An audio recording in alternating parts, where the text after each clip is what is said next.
ان کی حالت خراب تھی، ان کے کپڑے پھٹ چکے تھے، چہرے نیلو نیل تھے۔ آج ان کی حالت دیکھ کر نرگس ہنس رہی تھی، بالکل ایسے ہی جیسے وہ اس کے ساتھ بدسلوکی کرنے کے بعد اس کی دعائیاں سن کر ہنستے تھے۔ جب سے اس کی شادی اس بدبخت ظہور سے ہوئی تھی، اس کی زندگی جہنم بن کر رہ گئی۔ اب جا کر اسے قرار ملا جب اس نے ظالم انسان کو خود سے معافی مانگتے دیکھا۔ محلے کے لوگ اب نرگس کو عجیب سی نظروں سے دیکھ رہے تھے۔ عورتوں کی نظروں میں نرگس کے لیے بہت عزت اور احترام تھا۔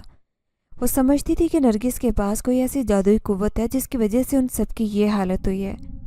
سب محلے والے اپنے گھروں کو واپس چلے گئے۔ اب نرگس سکون سے اپنے گھر میں رہنے لگی۔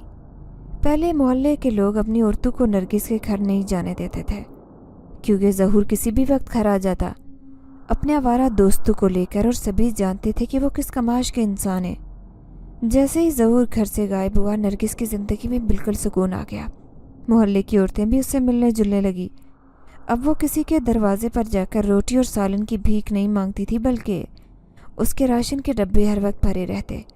اس کے آٹے کے کنستر میں ہر وقت اتنا آٹا موجود ہوتا کہ جو کوئی بھی سائل اس کے دروازے پر بھیک مانگنے آتا، وہ بھاگی جاتی اور کٹوریاں بھر کر انہیں خیرات دے آتی۔ نرگس بہت شان کے ساتھ اپنی انگلی میں وہ نیلے رنگ کی فیروزے کی انگوٹھی پہن کر رکھتی تھی۔ ایک روز برابر والی خالہ سعیدہ کی بڑی بیٹی کی طبیعت اچانک سے خراب ہو گئی۔ اس بچی کو اکثر ایسے دورے پڑتے تھے کہ سب گھر والے اسے ڈر کر باندھ دیتے۔ طرح طرح کے مولوی نے اس کا علاج کیا، لیکن ہر کوئی اپنی سی کوشش کر کے تھک چکا تھا۔ پھر انہوں نے طرح طرح کے کالے پیلے عاملوں کو بھی اس بچی کو دکھایا۔ وہ اپنا لالچ پورا کرتے، ڈھیروں نوٹ اکٹھے کرتے اور چلے جاتے۔ کچھ روز بچی کی طبیعت ٹھیک رہتی اور پھر دوبارہ سے دورہ پڑتا تو وہ یہ جواب دیتے کہ تم لوگوں نے پرہیز پورا نہیں کیا۔ کبھی وہ کسی رشتہ دار کا نام لیتے کہ اس پر فلاں نے کالا جادو کروایا ہے، کبھی کسی رشتہ دار کا نام لیتے کہ اس پر فلاں نے کالا جادو کروایا ہے۔ آج اس بچی کی ماں گھر پر اکیلی تھی اور باپ بھائی موجود نہیں تھے، اسی لیے وہ اپنی چھوٹی بہنوں اور ماں کو دھکا دیتے ہوئے گلی میں بھاگ نکلی۔ جوان لڑکی تھی، خوبصورت تھی۔ خالہ سعیدہ روتے ہوئے نرگس کے پاس پہنچی اور کہنے لگی، بیٹا، میری معصوم بیٹی گلیوں کی خاک چھان رہی ہے۔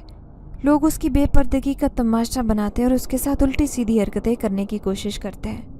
میں بوڑھی اس کے پیچھے کہاں تک بھاگوں؟ اس کے باپ اور بھائی اناج بیچنے شہر گئے ہیں، میری مدد کرو۔ اس بچی کو گھر واپس لانے میں میری مدد کرو، میرے ساتھ چلو۔ نرگس اس کی بات سن کر سوچ میں پڑ گئی۔ اس کے ذہن میں یہ خیال پیدا ہوا کہ اسے اس انگوٹھی کی یا سلمان کی مدد لینی چاہیے۔ وہ خود بھی بطول کو مل چکی تھی، اسی لیے کچھ سوچ کر خالہ سعیدہ کے ساتھ چل پڑی۔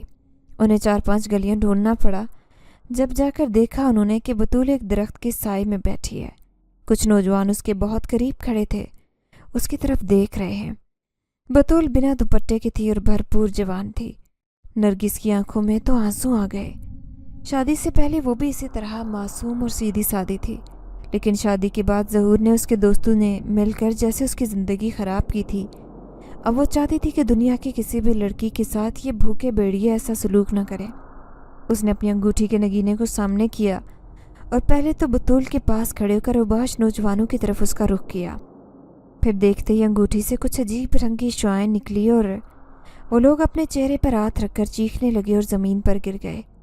انہیں یوں لگتا تھا کہ جیسے کسی نے مٹھی بھر کر سرخ مرچیں ان کی طرف پھینکی ہیں۔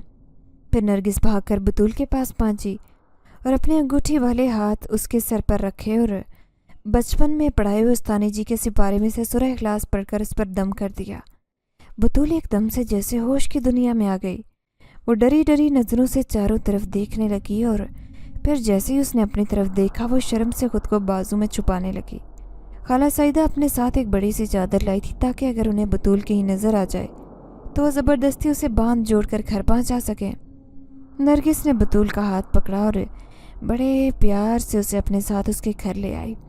گاؤں کے سبھی لوگوں نے دیکھا کہ پگلی نرگس بطول کے ساتھ اسی طرح سے سکون سے چلتی ہوئی گھر پہنچی۔ خالہ خوشی کے مارے رو رہی تھی اور بار بار ہاتھ جوڑ کر نرگس کا شکریہ ادا کر رہی تھی۔ نرگس سے کہنے لگی، بیٹا، مجھ دکھیاری کی مدد کرو، میری بڑی بیٹی ہے، ماشاء اللہ شادی کے قابل ہے اور اس کی یہ حالت دیکھ کر پورا گاؤں اس پر باتیں بناتا ہے۔ اگر تم اس کا علاج کر سکو تو میں تمہارے یہ احسان پوری زندگی نہیں بھولوں گی۔ نرگس نے خالہ کے بندھے ہوئے ہاتھ کھول دیے اور کہنے لگی، خالہ،